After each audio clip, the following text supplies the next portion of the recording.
It's another one of our Zoom sessions where we speak all things football right here with a front runner.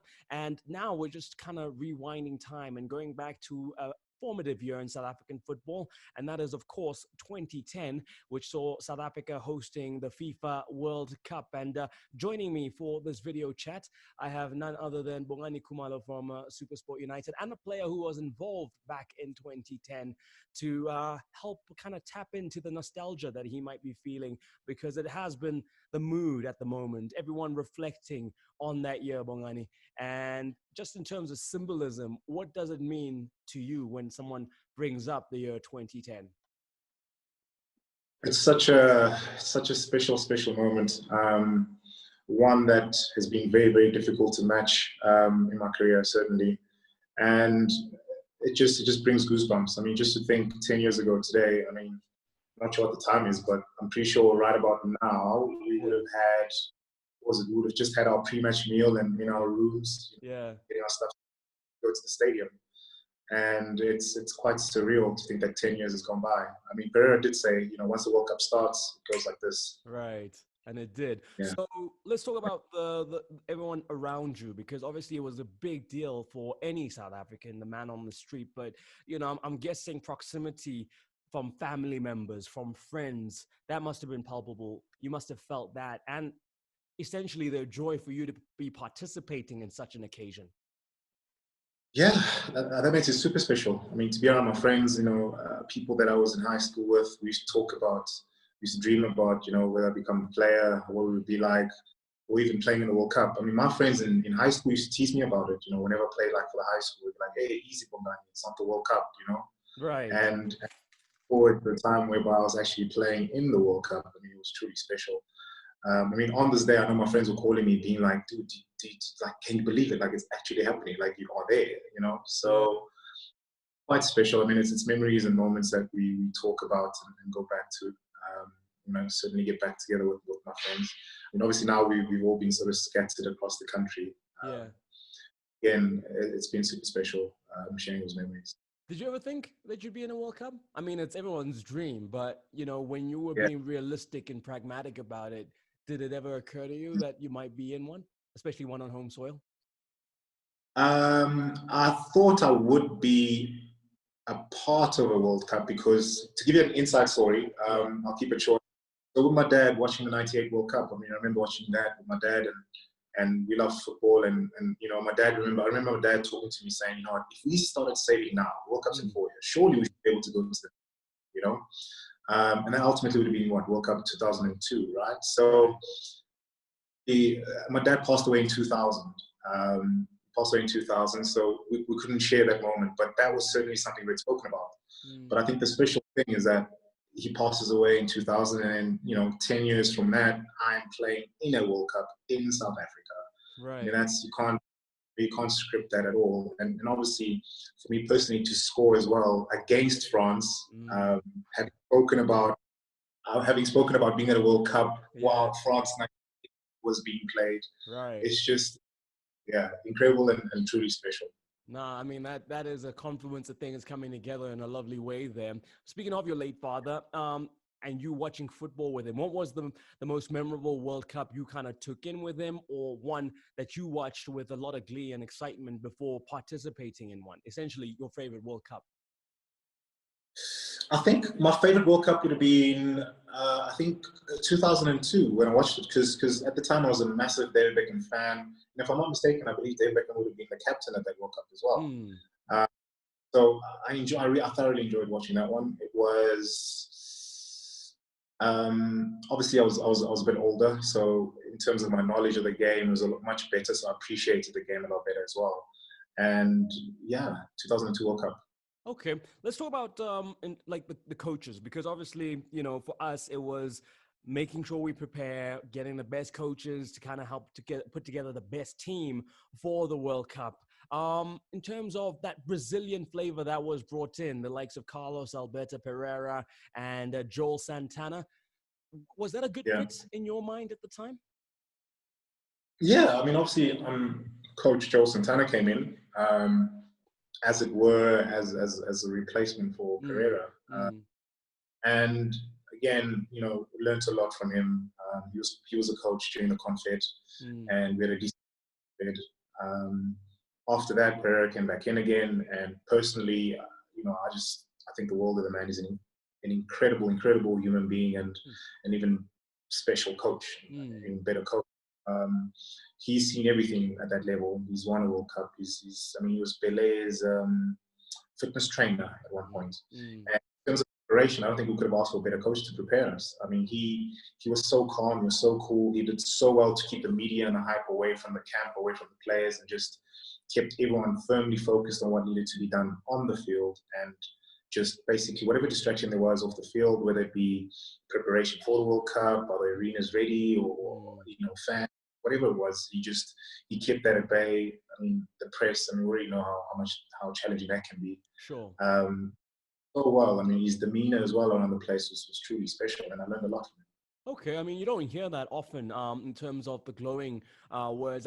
And I guess that comes from the sense of expectation that maybe the nation had piled on him and as you as a squad. Did you kind of ever feel that it was unfair in terms of what was expected of him and you guys to kind of go and dominate this World Cup, which obviously had a lot of great teams, and a lot of people would have looked at us as the home team to do something special. How was that sense of expectation on you and the coach, and did it take a toll on the camp? Well, look at it this way. I'd like to think of it as balance. The Yeah. mere fact that we're the host, we qualify automatically, right? Mm, So with that, I mean, that's the positive side. The negative side is that obviously there's a lot more expectation, and that's part and parcel of the game. mm, So it's a great thing for fans to dream. As players, we dream all the time. That was expected, but realistically, I think you have to look and understand the level that you're playing at. mm. Looking back, the Mexico game could have gone, ended in a draw, but I felt like we could have won that game and probably should have as well. Right. You go into France under a lot of pressure and you pull out a result, but then you come off a really bad one. So, and that just shows, how thin the margins are For sure. at that No, level. of course. So, yeah. Okay, and then I mean, we speak about the two stints that Pereira had with the team. Was there a difference in his demeanor when he came back the second time? Was he re-energized? Do you think that he, as an individual, had kind of changed or improved, and hopefully it rubbing off on you? Was there a difference between how he approached things between his first tenure and the second Well, between the first and the second, there would be a difference, one? but not necessarily in his demeanor or how he is. I think he's been very consistent in that Yeah. throughout his whole career. Right. And this is the man that's been and seen it all, really, been around the best players, worked with the best players. So I think the major change was just the mere fact that obviously now it was close to the business end of the preparation. So already you need to be turning up the intensity. Preparation is now, you're not thinking of, I've got a year or I'm still going to try this play. You have to make Mm, decisions based on that. And obviously we saw that we had what, 4 weeks in Brazil in terms of with the local players, 4 weeks in Brazil, training camp, came back 4 days, then went to Germany for like, 3.5 weeks. mm, Those were all the local players before the actual sort of World Cup official camp would have begun and right. the final squad. So yeah, I think the only difference was that, and he had this analogy is that, when we started our camp, he basically he described our preparation as like a bottle, filling up a bottle, Mm, and he would tell us in Brazil the bottle's there, as and when we got to Germany, this is where the bottle is. hmm. Okay, now we started playing the friendlies before the actual kickoff of the World Cup. The bottle's getting fuller and fuller. And then Yeah. eventually, before the opening game, is like, guys, the bottle is full now. That's what needs to be done. Yeah. It's go And time. go time. Okay, awesome. And then let's talk about the group because I mean, like you say, there were some heavy hitters in there. Uruguay, you got France, you got Mexico. When that was announced, and when you start thinking about the prospects of exiting that group, I mean, what was the calculations in your mind as to where to pick up points, if possible, to try and get out of the group, and how, as a team of coaches led by Pereira, did they kind of also try to manage that and say, "Hey guys, let's look at this one to maybe pick up a scalp here. Let's keep it realistic with this one." Was that anything, or was the mentality just to go in and try and win every game? at whatever cost.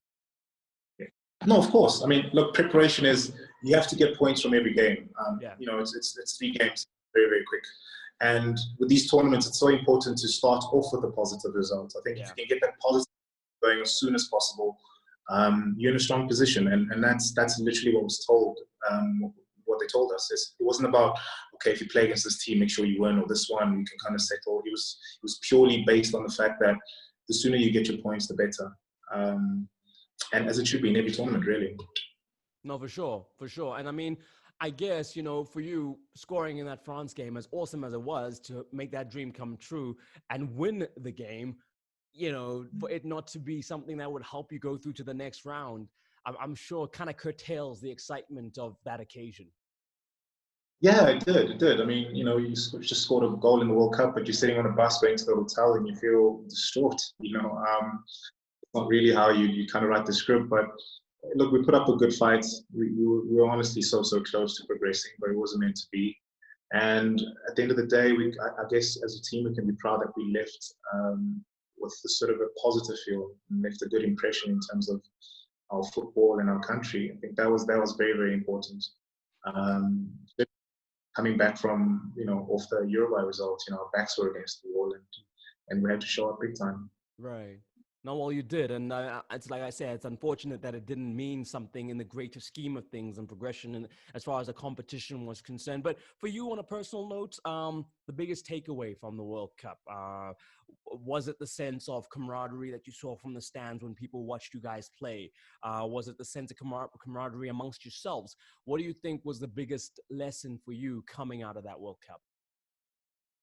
Sure. The biggest lesson, it might sound obvious, but honest, when you are, it sounds obvious, but when you're sitting at the center of it, it's truly special, something special to witness. I think the unity within the country was just something to behold. I mean, whenever they announced friendlies, I mean, tickets were sold out in 24, 48 hours. And ever driving, normally when you get to a stadium, when you come off for the warm-up, you know, the stadium's still filling up and it's empty patches and so on. Whereas this time, I mean, you come up for the warm-up and it's packed and people are singing and it's loud, and you know, it's quite rare to be doing a warm-up and you can't hear yourself. You can't speak to your teammates normally. So that was something very different.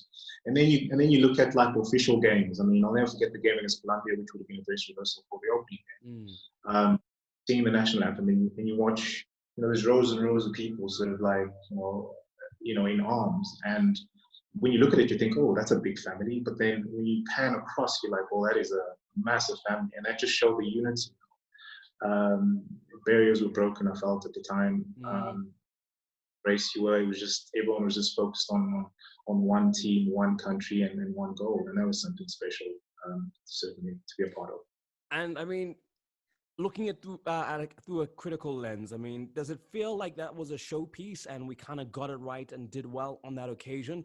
Because looking at maybe the trajectory since then and where we are since then, you know, I don't know if there's the same amount of excitement around our national team as there was back then. And of course, the circumstances have changed. There's no World Cup to kind of help color the mood. But do you feel like there's been enough of a continuation from the excitement, from the unity, from the quality of football, the way we raised our game, especially with those friendlies leading up to the World Cup and how well we had done?